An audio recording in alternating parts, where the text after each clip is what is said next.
Hello বন্ধুরা, তোমরা সবাই কেমন আছো? আশা করছি সবাই খুব ভালো আছো, সুস্থ আছো। তোমাদের ভালোবাসায় আশীর্বাদে আমি এখনও বেঁচে আছি। তো যাই হোক গে, চলো কী আর বলবো। তো আমি ভিডিও দিই না বলে অনেক অনেক ভালোবাসার মানুষরা আমার ইউটিউব ফ্যামিলিতে প্রায় 2000 ফ্যামিলি কমপ্লিট হতে যায়। তো তার অর্ধেকেরও বেশি ভালোবাসার মানুষরা আমাকে একটাই কমেন্ট করছে, বোন দিদিভাই যে যা বলে আমাকে, যে তুমি ভিডিও আমাদের দিচ্ছ না কেন, আর তুমি তোমার শ্বশুরবাড়িতে নেই কেন, তুমি কোথায় আছো, অনেক অনেক অনেক প্রশ্ন করছে। তো সেই সব ভালোবাসার মানুষগুলোকে ছোট্ট করে একটা ভিডিওর মাধ্যমে আমি যতটুকু পারবো বলতে এসেছি, যে আমি আমার শ্বশুরবাড়িতে কেন ছিলাম না, বা আমি এখন কোথায় আছি, আমি কোথায় ছিলাম, সবটাই তোমাদেরকে বলবো।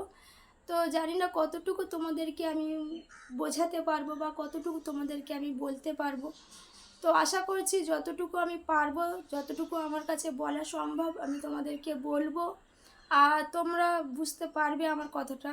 আমার ভয়েসটাও খারাপ হয়ে গেছে, গলা পুরো ভেঙে গেছে। ভীষণ মানে একটা কি বলবো, খারাপ পরিস্থিতির মধ্যে দিয়ে, খারাপ দিনে দিয়ে আমি কাটিয়ে এখনও বেঁচে আছি, এইরকম একটা অবস্থা। তো গলাটা পুরোই ভেঙে গেছে, নিজেরই খারাপ লাগছে আমার কথা বলতে, এত বিচ্ছিরি একটা ভয়েস এসছে।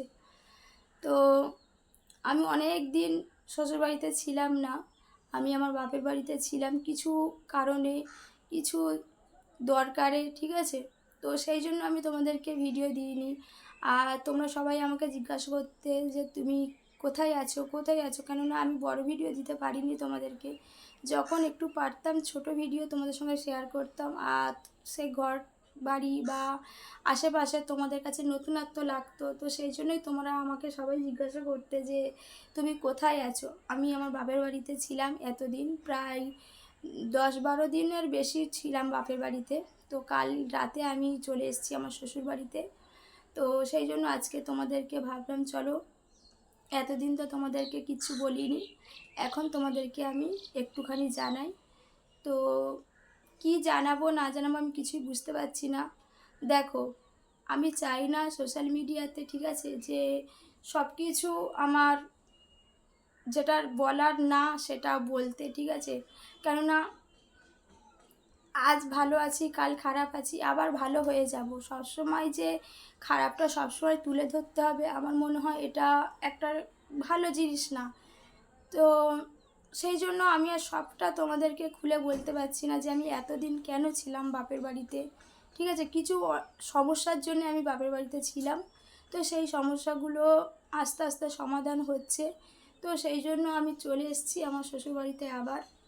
তো সেই জন্য আজকে তোমাদেরকে বলতে এলাম, যারা আমাকে ভালোবাসে তারা আমাকে কমেন্ট করছো যে তুমি কোথায় ছিলে। আমি আমার বাপের বাড়িতে ছিলাম।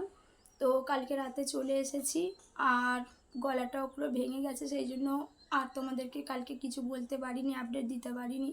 আজকে তোমাদেরকে আপডেট দিচ্ছি। আমি আমার বাপের বাড়িতে ছিলাম কিছু কারণের জন্য, যেটা আমি সোশ্যাল মিডিয়া করতে চাইনি, ঠিক আছে। কিছু কিছু জিনিস নিজের পার্সোনাল থাকাই দরকার। একটা মানুষের দেখো পার্সোনাল বলে কিছু জিনিস থাকে, আর আমি চাই না যে সব কিছু সোশ্যাল মিডিয়াতে বলতে। যেটা একদমই না বলার সেটা আমি কিন্তু তোমাদের সঙ্গে বলি। আমি কিন্তু আমার সুখটাই সবসময় তোমাদের সঙ্গে শেয়ার করি, আর দুঃখটাও শেয়ার করি, কিন্তু যখন মানে আর একদমই না বলার মতো সেটাই কিন্তু শেয়ার করি। ছোট ছোট কষ্টগুলো মনে হয় শেয়ার না করলেই ভালো। আর ঘরোয়া ব্যাপারগুলো আমার মনে হয় আমাদের মতো মানে কি বলবো, মধ্যবিত্ত ঘরের মানুষরা সোশ্যাল মিডিয়াতে সব কিছু না খুলে বলাটাই সবথেকে বেটার আর বুদ্ধিমানের কাজ আমার মনে হয়। তো সেই জন্য আর সব কিছু তোমাদেরকে একদম ডিটেলসে খুলে বলতে পারলাম না। যারা বুদ্ধিমান হবে অবশ্যই তারা বুঝে নেবে যে আমি কেন এতদিন চলে গিয়েছিলাম বাপের বাড়ি, আর হঠাৎ করে কাল রাতে কেন চলে এসেছি। তো সবটাই তোমরা হয়তো বুঝতে পারবে। আর হয়তো আমি সবটা বোঝাতে পারলাম না, কেননা আমি সবটা সোশ্যাল মিডিয়া করতে চাইছি না। নিজের মনে কিছু জিনিস রেখে দিতে চাই। যখন ইচ্ছা হবে, যখন এর থেকে বেশি কিছু হয়ে যাবে, যখন আমি সহ্য করতে পারবো না, অবশ্যই তখন আমি তোমাদেরকে সবটা খুলে বলবো। সেই দিনকে তোমরা একদম পুরোপুরিভাবে জানতে পারবে যে আমি কেন এতদিন ছিলাম বাপের বাড়িতে। আর কেন তোমাদেরকে ভিডিও দিইনি সবটাই বলবে। দেখো, সবথেকে বড় মন, মন যদি ভালো থাকে, মনে যদি খুশি থাকে, আনন্দ থাকে, তাহলে ভিডিও করতে ভালো লাগে, আনন্দে থাকতে ভালো লাগে। আর যেখানে মন ভালো নেই সেখানে কিচ্ছু ভালো লাগে না। সবাই বলছে যে তুমি এরকম হয়ে গেছো কেন, তোমার মুখের অবস্থা ভালো লাগছে না, তুমি এরকম ঝিমিয়ে আছো কেন।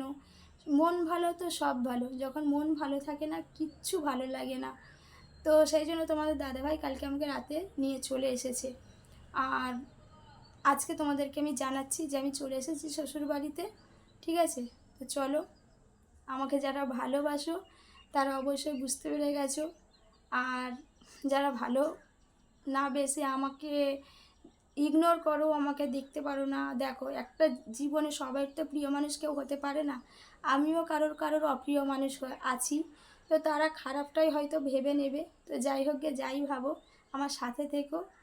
আর আমার জন্য অনেক অনেক প্রে করো যাতে আমি ভালো থাকি, ঠিক আছে? চলো সবাইকে টাটা। আবার রোজকারের ব্লগ ভিডিও তোমাদেরকে দেওয়ার চেষ্টা করব যতটুকু পারবো। আর কি বলবো বলো, চলো সবাইকে টাটা।